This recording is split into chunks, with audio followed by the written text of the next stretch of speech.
Hello everyone, today we are going to learn basic Gimp tutorials how to thicken lines.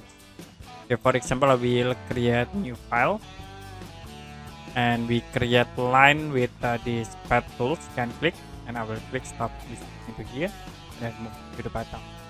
Now if you want to thicken these lines, you can go to stroke pad, click at this button stroke pad, and like we can set for line width in it. Will set into 30.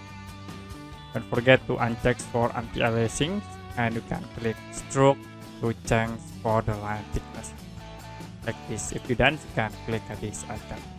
So we have this line object with thickness 30 points. To create again, I will use this pad again and I will set color into blue. Click in here, click stroke pad and we set linear into 20.